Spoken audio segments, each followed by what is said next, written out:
This is Hard Talk USA, presented by Boxing Media Hub.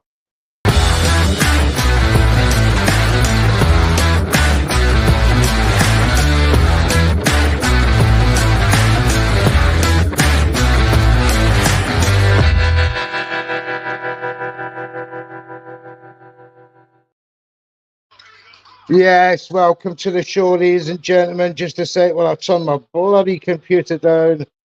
Oh, what a nodder. So, Hard Talk USA, presented by Boxing Media Hub. We are sponsored by Falcon Contractors Limited and Jams Boxing Chat. And tonight's show, episode 22 of Hard Talk USA, I will be having a special guest on very shortly, Mr. Evins Tobler. But this is now Hard Talk USA, Mr. Neutral, stroke, Remy's Corner Talks. Welcome, Remy. How are you, mate? I'm doing great, brother. How you doing, man? I'm really well, Matt. And thank you for, being part of the show with me. It's going to be a brand new adventure for Remy's Corner Talks and Mr. Neutral, Hard Talk USA. So, Remy, we'll kick off the show. Oh, there he is himself, Mr. Evins Tobler. How are you, sir? I'm feeling good, man. You're looking good. You're looking good. Feeling good. How you doing? I hope you've had. I'm very well, thank you. Very pleased to be seeing you there. Welcome to the show, sir. Thank you for giving us your time once again. You've been a busy man. I've heard you on Spaces today and that. So I hope you've had a great day. For the UK fans, not necessarily familiar with Evins. Evins Tobler is an ex-USA long jumper in the 1980s Olympics team. The 84 was it? Man, I started competing in track and at the Olympic level in 80, actually 85, 86, 85 until that era of the great 2000. Carl Lewis. Mm-hmm. Oh, until 2000, right? So you had a long career at the top level there, Evans. Yeah. And what I found interesting when I was, looking back on your career was that you used to serve the food to the other athletes. Is that right? You used to help prepare the food and that. What's the story behind that? Well, I had a food company called Eat Smart, and we used to deliver food and for the fighters over at Savannah's gym. God rest his soul, because Savannah passed away some years ago. But I was Juan Diaz. I think Juan was a 2-time or 3-time world champion.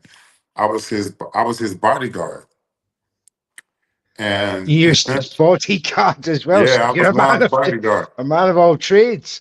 Yeah. And so one day I was delivering the food to the gym, and I saw him doing his conditioning, and I was like, wow. I said, I could probably help out with this, but he had already had his people lined up, so I never got a chance to do that with Juan. But I got an opportunity to work with. That's where the thing started with Regis, because I had gone to the track one Saturday morning, saw these kids out there running, and they looked familiar, and it was the 2 guys from the gym. Regis is one of them, and Pablo Cruz was the other guy. They were running really, their form was horrible. And so I couldn't stand it. So I kind of helped them with their form, and the rest is history, man. At the time I think he had 3 fights, maybe 2 fights. And we ended up, having a run. 2 world championships, 2 world titles, and the rest is history. It's all behind me now. 15-year run sadly come to an end in 2024.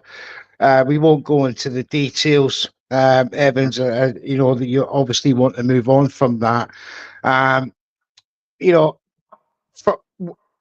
In your dream scenario, would you be interested in what athlete would you do it with in the UK? At boxing, which boxer is your dream scenario of working with here? That's a loaded question, man. That's that's a loaded question right there. Because I'm telling Because you right I now. remember speaking to you, and you said to me, "Give me the chance." Mm-hmm. And I Yeah. know who you. So I want the British public to know from you who you would love to work with.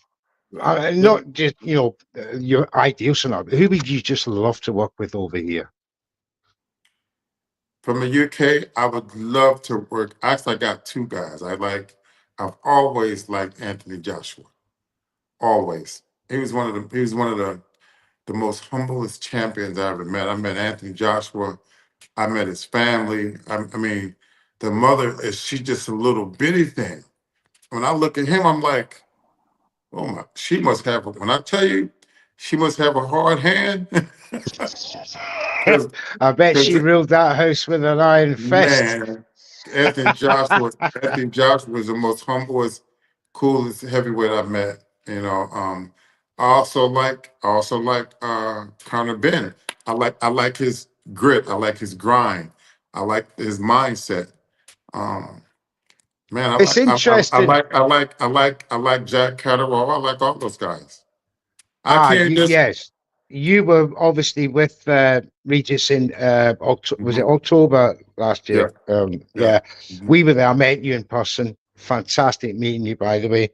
Thank you. You love the English, the English sort of atmosphere.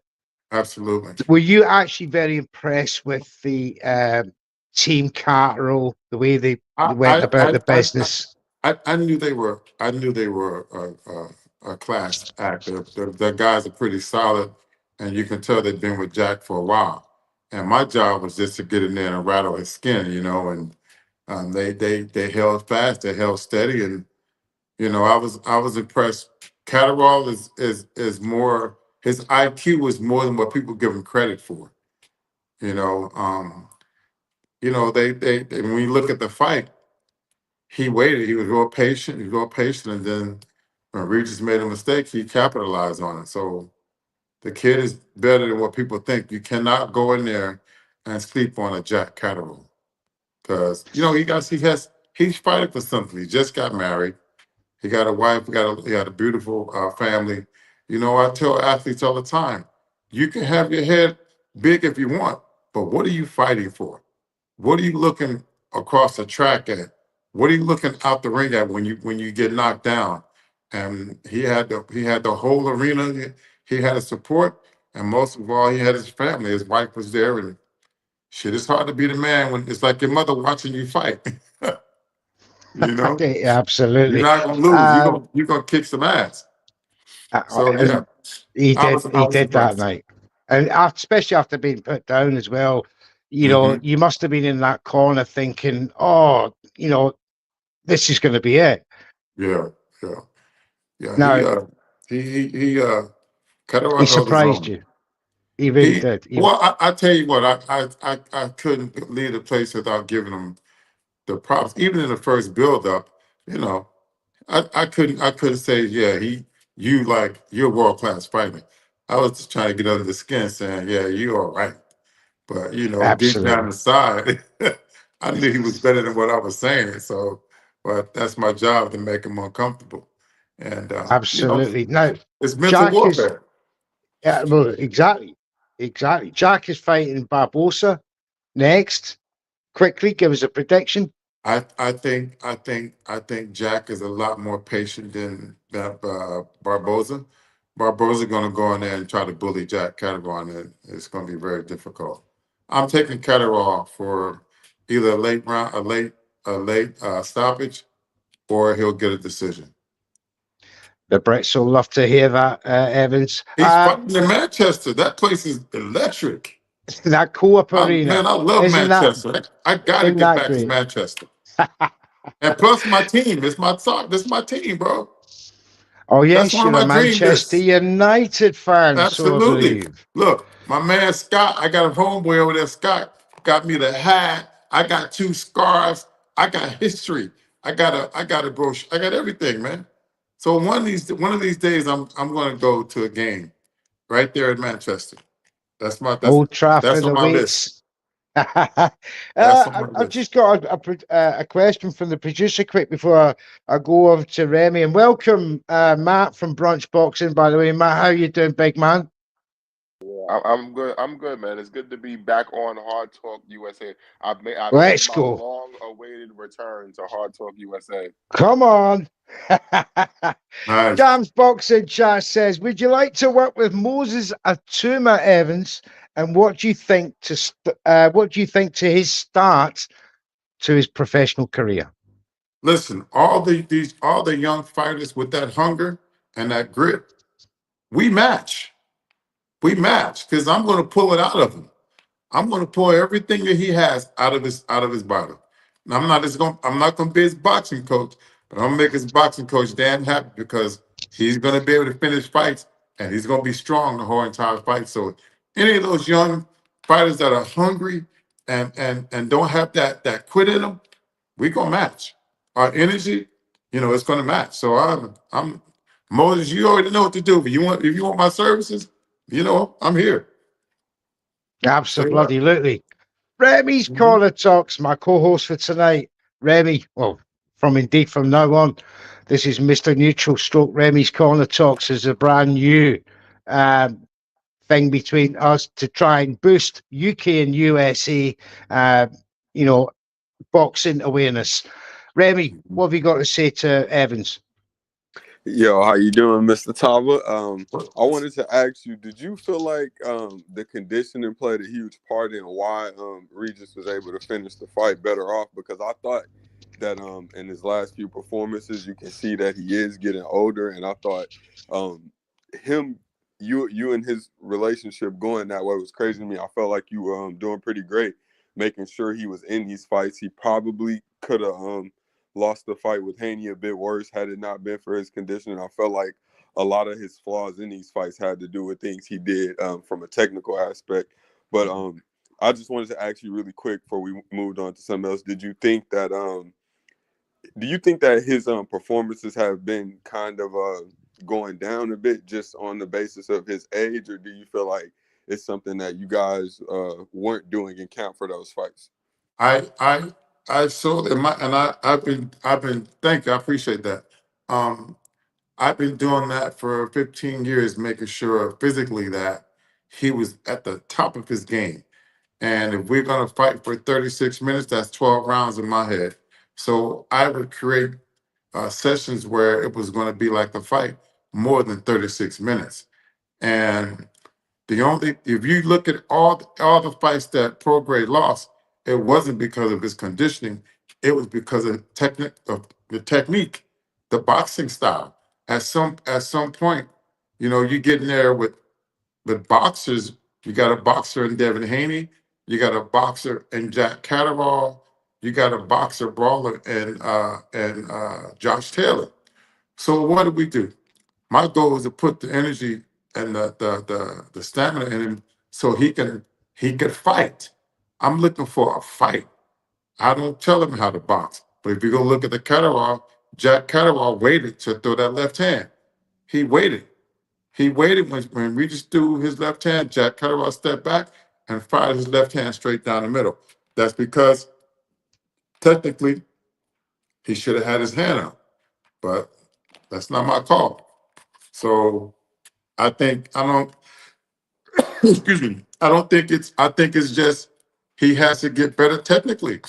If he wants to win against boxers, either he makes them fight his fight, which is attack, attack, attack, and not get tired. That's how he's been winning fights. Go look at his career. I mean, I'm not going toe to toe with neither one of them guys. I'm making them fight my fight, which is the same thing that Madonna did with Mayweather. You think he can stand toe to toe with Mayweather? He'll pick his ass apart. So no, I think it's all technical, and I hope and pray that he corrects that and that he comes in the fight's condition because I'm not there anymore. And I did my job. I did my job at the highest level, and now it's time to pass it on to someone else. So yeah, you're absolutely right. It was more technical than physically. So yeah. Are there any young fighters right now you're working with in Texas or in general? I got some guys that I'm working. I can't really mention them. There's some big stuff coming down the pike for I gotta mention my man Freddie Rojas Jr. He's at 154. And keep your eyes out for Freddie Rojas. Shout out to them, to the Rojas family, Rojas Sr., 3MG Boxing, Marlon Johnson, who is his manager and my best friend. He's on a rise. He's on a rise to do something big in 154. So and I got a young kid out of New Jersey, Nasim. He's an amateur. So my hometown of Trenton. You'll be hearing about them. But any of these young fighters I'm training, man, they're on the top of the game. And then of course I'm still with Michaela Mayer and Virginia Fuchs. So I'm coming off of 2 world titles last year. Bruce Gas, Boxing, Jazz and more has made it to Regis appeal. It's an ongoing situation, Bruce. So, we can't talk about that right now. Matt, Brunch Boxing, one of USA's greatest accounts on Twitter. The boxing content is absolutely tremendous, my friend. What have you got to say to Evans? So I wanted to talk about Michaela Mayer, because obviously you do work with Michaela Mayer. We know Mhm. that she had the controversial event with Sandy Ryan. Great fight. For me, it was the event of the year, even especially with all the the antics before the fight. Now, we know the paint incident. Sandy Ryan claimed she got splashed with paint. She accused someone in Michaela Mayer's camp of doing that. Yeah, that was me, right? Come on, man. Come What did you on. do, Evans? What did you do, sir? Is That's that you that crazy. ran That's into that Listen, car? let me say this. Let me say this. Sandy Ryan, I had nothing to do with whatever happened to you. All I did was get Michaela Mayer in great physical conditioning to handle a fighter like Sandy Ryan, who is tough as hell. She's tough. What a hell of a fight. And Well, I'm a girl's dad. yeah, man. We know it wasn't you, Evans. I would Come on. never do that. I would never do that. And I don't imagine You know if haven't you got why. it joined in you. You haven't Covert got it in you. Recon. I don't know That's why they got that out. crazy. But it was some drama that happened before that, so I'm not, you know what? I'm gonna say this right now. Just about an hour, 2 hours before that happened, I was sitting and I'm saying this on your show, but and they need to listen to this. 2 hours, 2 hours before the fight happened, I was sitting at the bar with my son-in-law having some whiskey, right? And Sandy Ryan's manager, I don't even know if she knows this. Sandy Ryan's manager walks, and we had already had a conversation a week before that because he's also representing Regis Prograde, right? So the guy calls me, and I tell him, I don't work for you. You work for Regis Prograde, so you can't really tell me what to do. And that was it. I don't need to talk to him. So we get to New York City, and I'm at the bar with my grandson. I mean, with my son-in-law. This guy walks up to me. He could have kissed me. He was so close. Demands me to shake his hand. Now, mind you, we're about to go fight in about 2 hours. And I said, I'm not going to shake your hand. So, like, you get out of my space. I didn't say that. I said, get the fuck out of my face. Right? And he stood there. I said, bro, get the fuck out of my face. So I stood up and he put his hands behind his back and he says, oh, I'm not afraid of you. I said, but you walking over here trying to start some shit, right? So I was like, you know what? Nah, I'm gonna take the high road. I said, I'm gonna sit my ass down. I sat right back down at the bar. Okay? I sat down, my back turned, he walks away. Sandy Ryan comes out of the hotel and then runs about 10 minutes, 10 seconds later, 5 minutes, she runs back into the hotel. I'm at the bar. How in the hell did I have something to do with that? whilst having an altercation at the same time. Yeah, I'm at the You're a bar. man of I'm at many the bar. talents. The manager goes outside. Michaela hadn't even come downstairs yet. Okay. So and the paint that was, when you throw a bucket of paint, it goes everywhere. She only had paint on her side and on her shoe, and it didn't even look like paint. So I don't know what kind of tactics and crap's going on, but she'll never get that from me because my job was already done. Michaela was already in the You're best shape having of a her life. whiskey. Yeah. Yeah, I was doing my thing. I would never do that. I would never disrespect a woman, period, and let alone a world champion.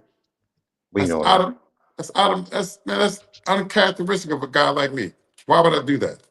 It's crazy. Let me just follow up with that. Did you guys already start training camp for the rematch? Because I've been told the rematch is happening in the spring of this year. Well, I tell you what, Michaela is in Vegas. I'm in Houston, Texas. So whenever they call me, I'm rolling. I roll out. I hadn't heard anything about about when she wants to start, but she's always active. She doesn't sit around. She's doing stuff. She's always working on getting better technically and stuff like that. Her and Kofi are out there in Vegas. They do this all the time. So whenever she calls me, I'll be ready to go.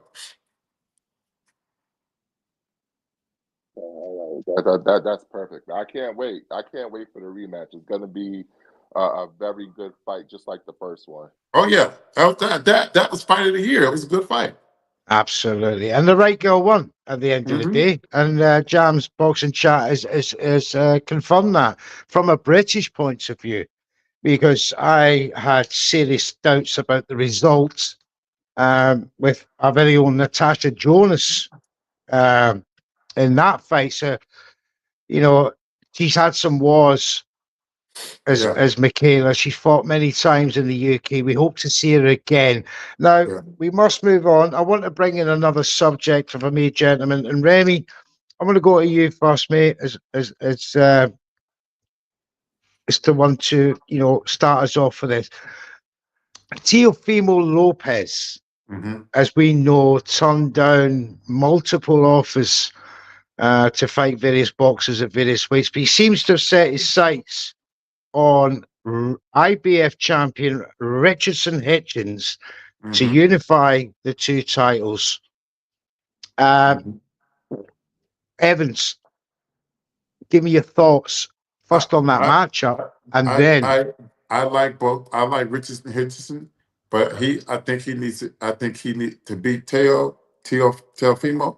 He needs to put more pressure on Teofimo. You got to push him back. If you don't push Teofimo back, it's gonna be a long night. We already know he's out there with Canelo in that camp, and all they're doing is banging. They're banging. They're banging. You get a guy like Teofimo that's gonna bang and he could box. It's gonna be something. So I'm sure that Hitchison's gonna get ready because they're two different styles. Hitchison is a boxer mover, and Teofimo is a boxer puncher mover. So it's gonna be a hell of a see, fight. I think if Hitchison come in a little ready, he could give Teofimo some problems. But I think I'm a lead a little bit toward Teofimo. Remy. But Teofimo should why he not fighting my man from Puerto Rico? You know what I'm talking about. Subrel Metis. He had that opportunity, he turned it down. Also, Boots Ennis, I believe, wasn't it Boots? I can't remember. He better leave Boots Ennis alone, man. Leave that dude alone, bro. Let him go on. He ain't ready for Boots. You know, I Now, have a people, working theory about why he does stuff like call Boots out too. I actually have a list here of people that he was supposed to fight yes, that Remy. were relevant contenders and former champions or champions in or around his weight class.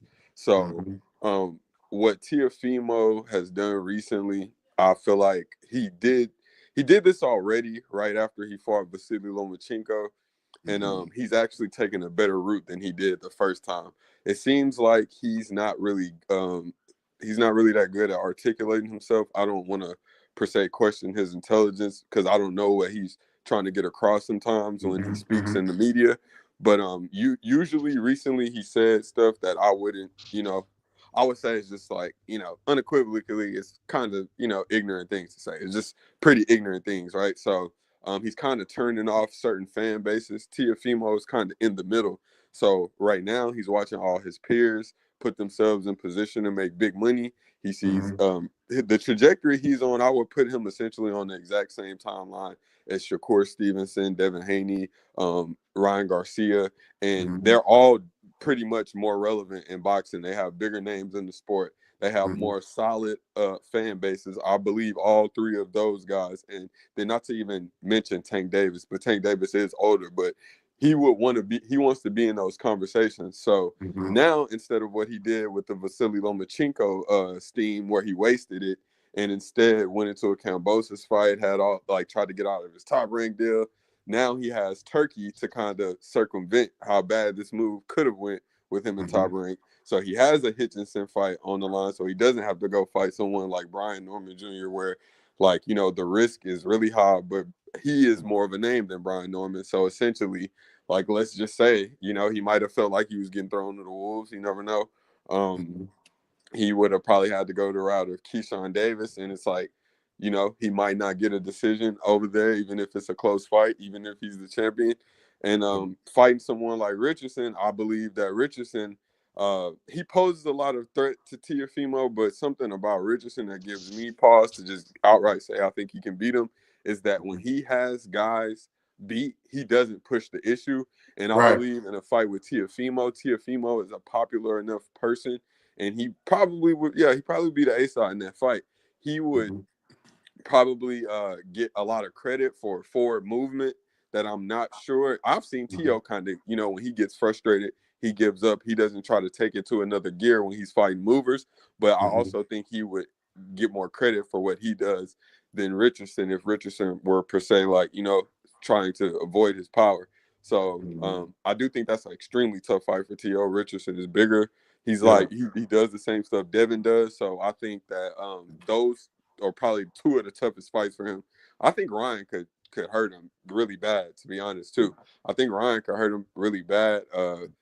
But Ryan would go forward to T.O. So those matchups, out of all those, Richardson was probably the best one for him. Just because Richardson is less likely to make it a dogfight. So if T.O. is hurting him, I think he probably just box and try to jab the whole night. What do you right. think, Matt? I see it. Yeah, but I think like you said, if Hitchens put that pressure, Hitchens can't go back. He cannot go backwards.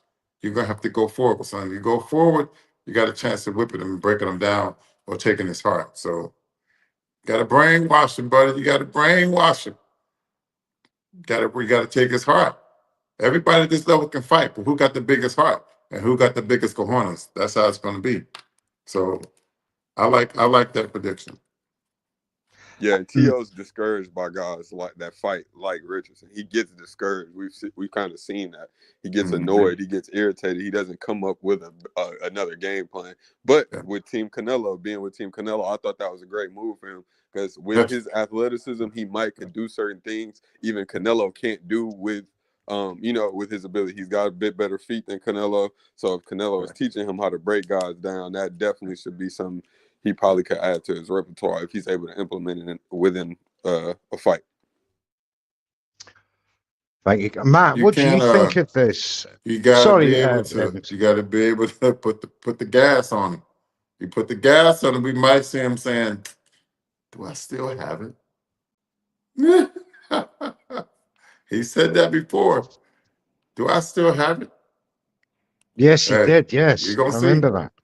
I like that fight. Questioned himself. Matt, what do you think? Oh, my mic. Hold on. So I'll be honest with you. My first instinct Can you hear me? is to say that Richardson is gonna win the fight, okay. but I can't hear you guys. I don't really have an opinion. Evans, sorry, Matt. Just 1 second. Evans, you're having mic problems. Can you just jump out and jump back in, please, so that you will be straight back in with us. Sorry, Matt. On you go.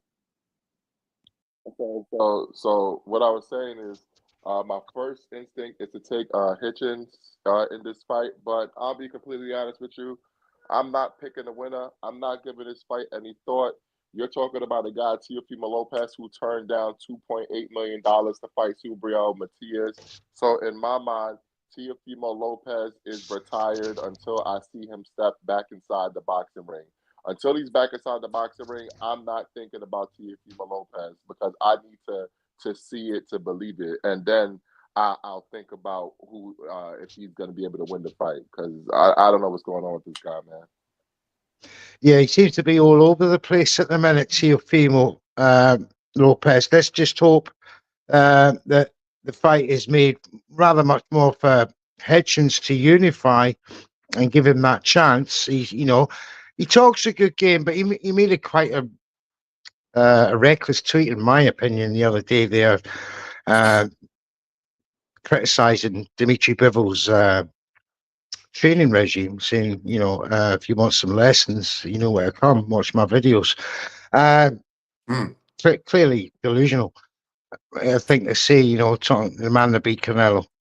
Let's move on to, we're talking about Ryan Garcia very quickly, and his catchweight proposed fight at 144, 143 with Isaac Cruz, who, from what I'm hearing, has not signed yet, Matt, because of financial reasons. Any update on that? Yeah, the fight's not agreed to yet. This is why I don't know why people keep talking about these fights like they're finalized. Talk to me when they're finalized. I don't want to hear your hopes and dreams. I want to hear the fight is signed and then we can talk about it. The fight's not. First of all, Pitbull has a fight February 1st. Okay, let's not forget that. And Fierro. Matt, that's what Angel confused me. Fierro could That's crack. what confused me. Yeah, Angel Fierro could crack, and he's gonna come to fight. So we'll see what happens with that. And then after that, if they could come to terms with Sean Gibbons and PBC, then you'll see the fight. But until then, it's not really worth talking about because the fight is not even close to being finalized. Now, what about the Haney Ramirez proposed fight? Is that in the same bracket, Matt? I think that fight is a little bit closer because Jose Ramirez, let's be honest, he's done. He's finished. He doesn't really have much more fights he could take to get a lot of money. So of course this fight is gonna get done. I just think it's an awful fight. I'm sorry. This is listen. You have a fan If in Marv the Greatest with that one, yeah, mate. 'Cause I hey, had a listen. barney with him over this. If Devin Haney thinks that fighting Jose Ramirez is going to get him prepared for Ryan Garcia, then he's going to lose again. I'm telling you that right now. He should have fought a better opponent. He should be the one trying to fight Pitbull, if you ask me. Like, why Well, are you going to let Ryan Garcia get the better fight? I don't get that. that's interesting you say that, because Jose Ramirez, if I remember correctly, when he fought Josh Taylor, he's got a wicked left hook. Isn't this I'll come to you now, Evans, isn't this the problem that was in the Team Haney's camp going into that fight? And indeed, the result of the fight, which obviously is no contest now, we know that, but we can't help but remember what we saw. Is for me, to Evans, is for me, Jose Ramirez is a less dangerous version of Ryan Garcia in the way I, he fights. I still think we got to give him some credit because he was a unified champion, and Absolutely. he's long. He could box.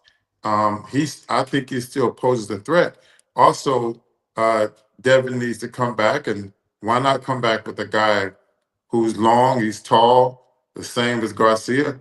And you listen, the last thing that goes from a fighter is his cracking abilities.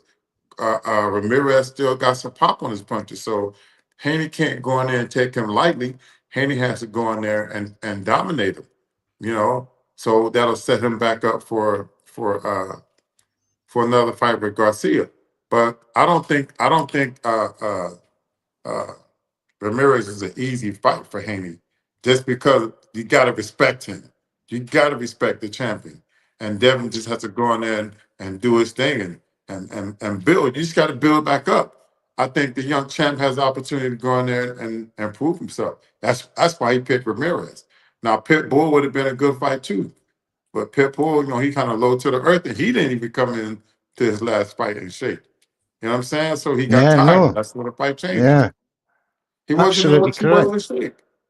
I mean, So, I felt that the Ramirez, performance against Barbosa going 10 rounds at one point, Matt and Remy, was you had to have said that during the first 6 rounds, Barbosa was actually behind in that fight. mhm. I thought he Well, lost. There you go, Remy. I thought he lost Sorry, that fight. Matt. Being just quite honest, I thought he looked terrible.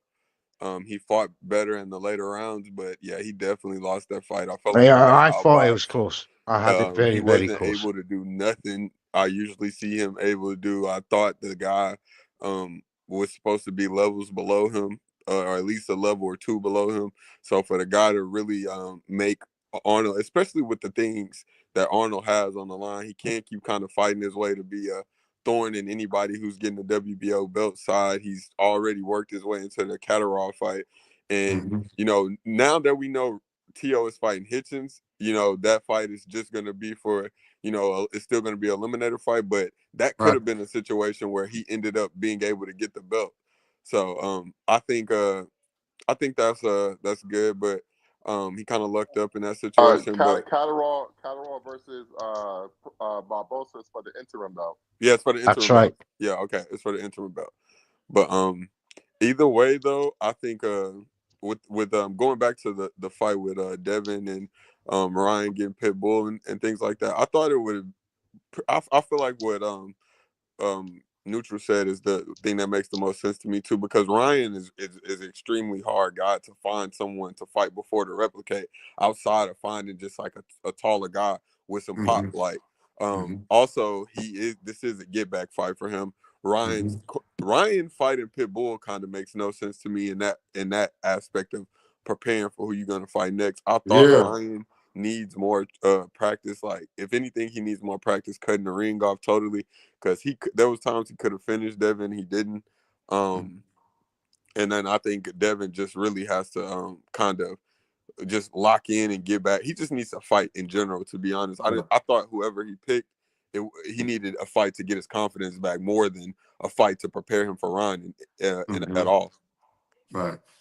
Yeah, he picked it. He picked a good one, I would think, because Ramirez is not going to lay down, and he's long. He's long.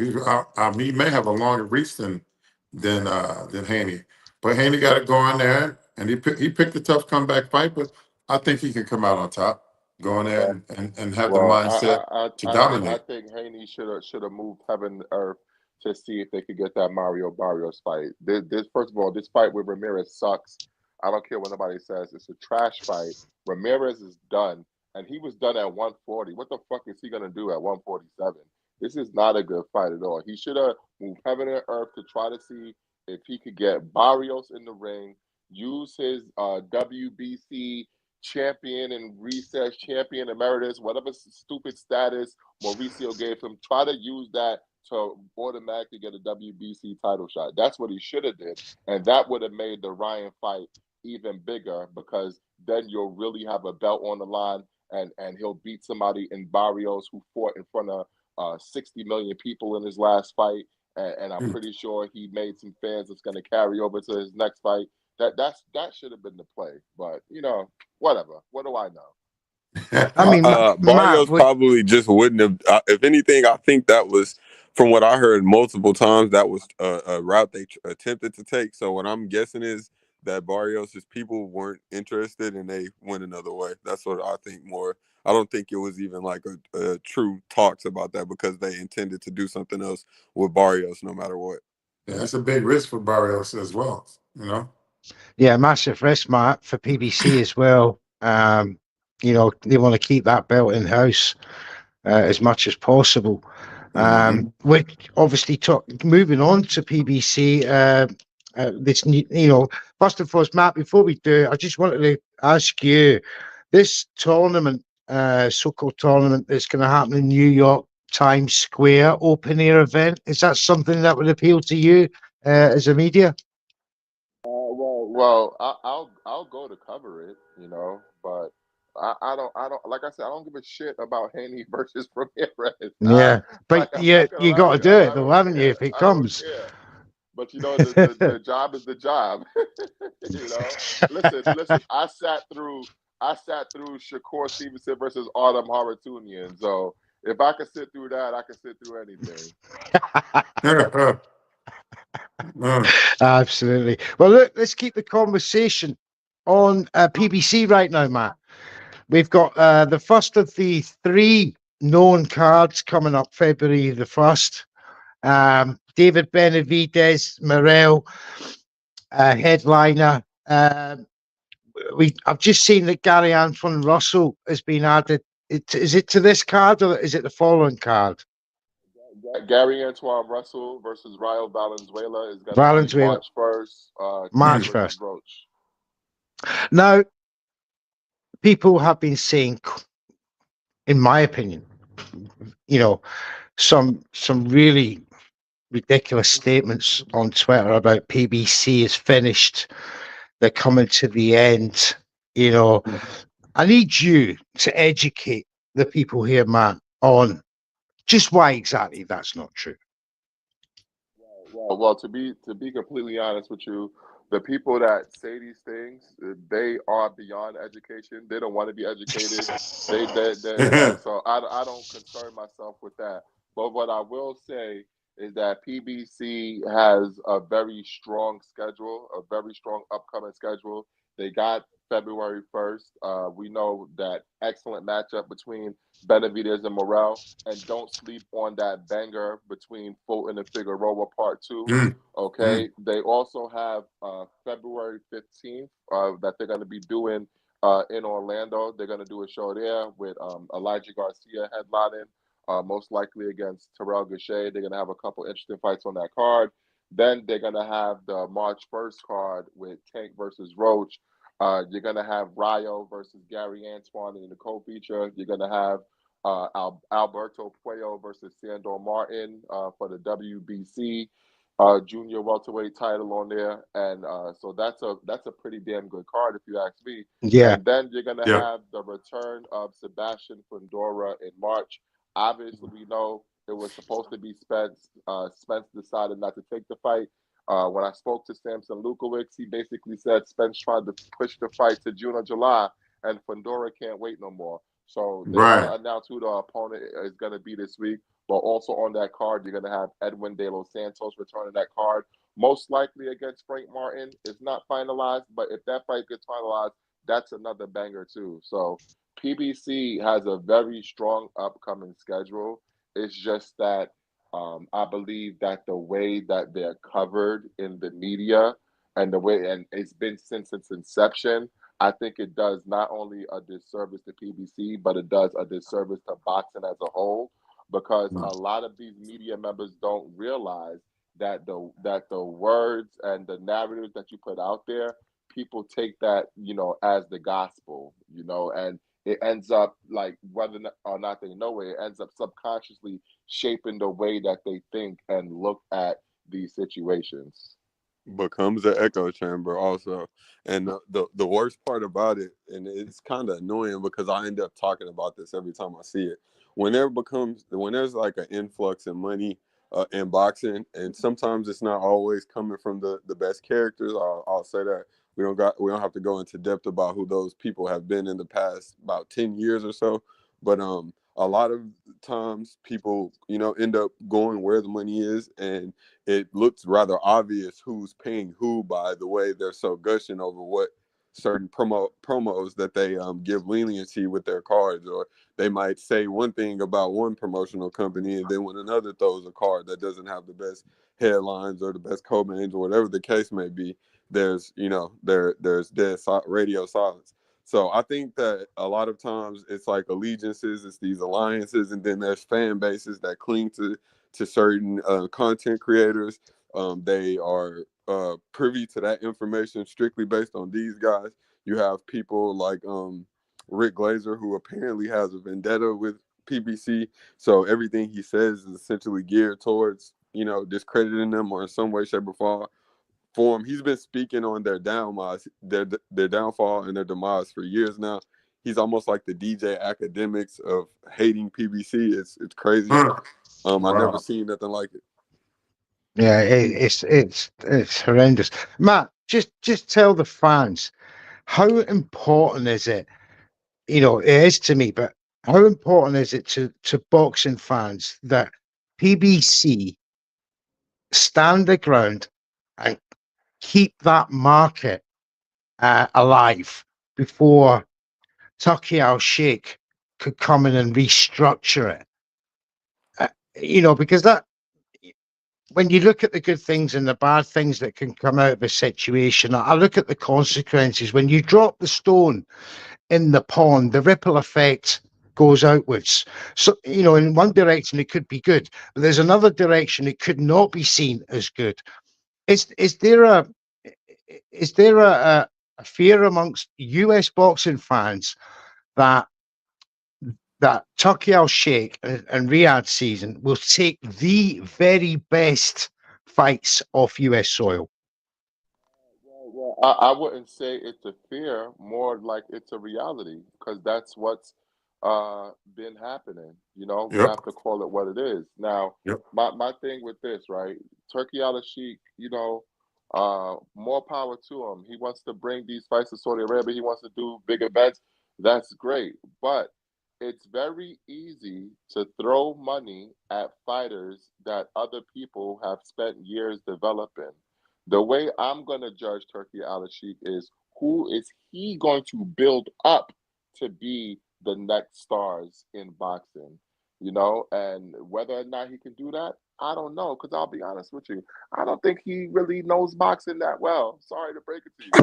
When you have a guy that tried to make David Benavidez go down to 160 to fight Terrence Crawford, that's not a serious boxing mind, in my opinion. That So we doesn't don't sound like a know. guy who knows Yeah, his shit to yeah. you. So we don't know what he's gonna do. But I don't think the U.S. market is in any real danger, because the U.S. market is where you're going to be able to make the most money at, especially for the high-end superstars.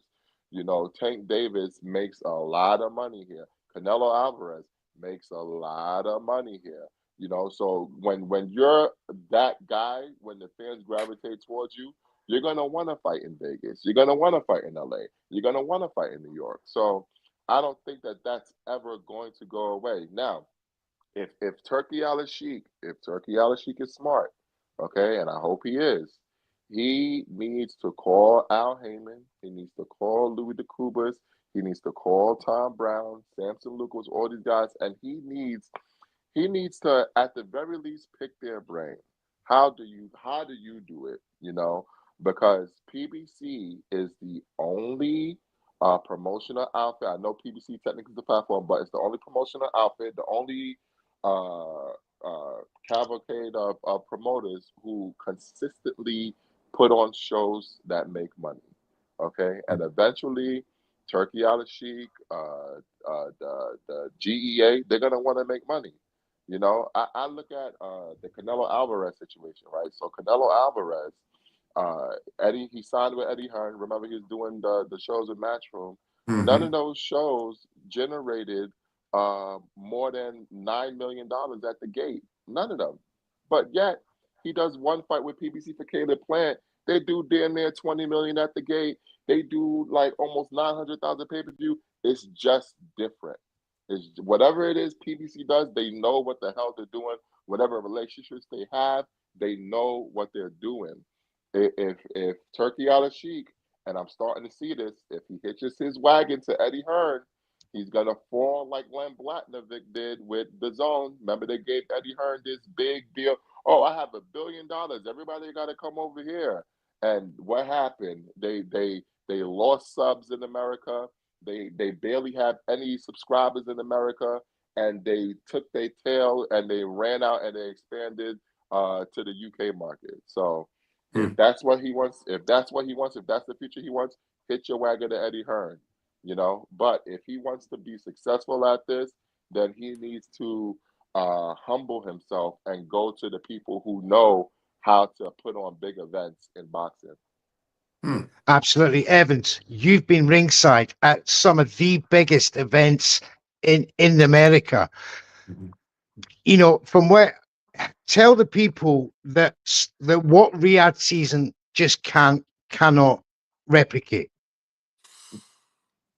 See, now that's a thin line because I was the first one. I was one of the first guys to experience Riyadh in 2019. The Joshua and Ruiz fight. I was there with Eric Molina.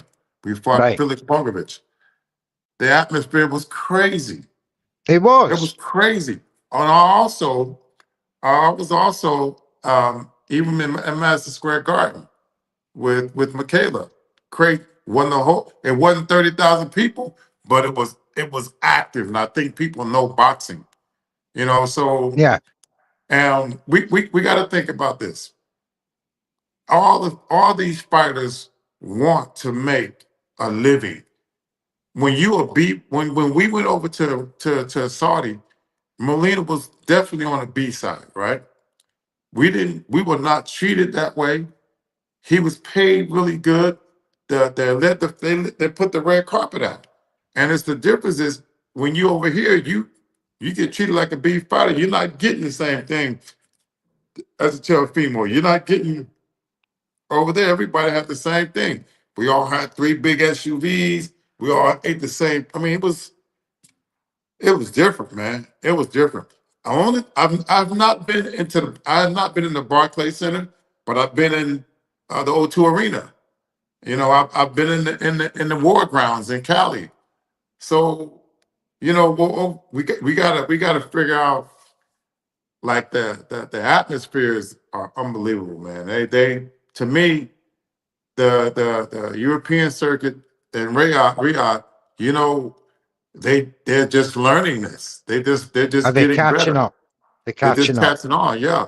But they also doing a deal with the money. Fighters are going to go because they're going to make the biggest paydays. You know, if the U.S. paid like that, you know, I think the only one that was really paying their fighters, like my man said, PBC was paying his fighters really good, and they put on some really good fights. But as far as the ringside and atmosphere, both sides are good. And I'm gonna give the nod to the UK because those fans are very knowledgeable. They're fucking passionate. You know, I've not been in a situation. Every time I've gone over there, I feel the vibrations on my fucking chest. It's unbelievable. Walked Love it. into the arena, it's like you could feel it. And then they're singing, what's the song? Sweet Carol. I mean, Caroline. bro, you can't ask for any better When fans than 8,000 that. are belting out Sweet Caroline, it does go Oh through man. your shoes. I was ringside there. Or, And or, I'm like, or, or, what or, on earth is going on here? or what about chanting? What about singing Anthony Joshua's name? Oh, yeah. 90,000, Look, 60,000. guys like Derek Chisora, what I always pronounce his name wrong, Chisora, can fill up the fucking arena. Exactly. You know, the characters, and we love characters The UK got in the boxing. best fucking fans, bro. They got the best fans. We love you, Evans. Thank you Can't very nobody top the much. UK fans. Yeah. Can't nobody top Well, them. gentlemen, we could go on all night talking about these subjects. The hour is up. I need to thank every single one of you, Evans, Remy, my co-host, and Matt from Brunch Boxing. Evans, come with you first. Please tell the good people where they can find you so they can follow your journey. You can find me on Instagram at Fitness by Tobler, and on Twitter, well now they call it X at eTobler. And man, it's always a pleasure to come on and talk about the sport that I love so well, man. It's unbelievable. So thanks for having me. I really appreciate it. Anytime, and we hope to have you on again, Evans. You Matt? will. Come on, man. You know I don't like. Yeah, To I promote know, other I people's know. new Brunch promo. Boxing on Hey. Twitter. Come on, man. There's I only don't one. like to do promo. Hey, listen, I come on people's shows for the love of I'll it, do man. it I don't for come you. to do I'll do it promo. for you. You've got to check out Brunch Boxing on a Saturday. I think it's around 4 p.m. UK times, 11 a.m. In America, with Ezra, Matt, and the boys all in there. Great, great brunch. Got to check it out. It's some of the most up-to-date stuff on that. Remy's Corner Talks, my co-host for tonight. Thank you very much. Have you enjoyed yourself? Of course, it's great talking to the fellas today. I'm looking forward to next week. We're going to make sure we keep it going. Appreciate everybody in the chat, too. Thanks, Matt. Thank Mr. Tobler. Appreciate y'all coming on, too, fellas. Thank you. Thank you. And talking of next week, I have my special guest next week will be in the ring with Christine and My Shay girl. Metcalf, the IBF Bantamweight champion. That's next week. Please make sure you tune in. Once again, thanks to all my guests. I'm Mr. Neutral. He is Remy's Corner Talks. Let's have it.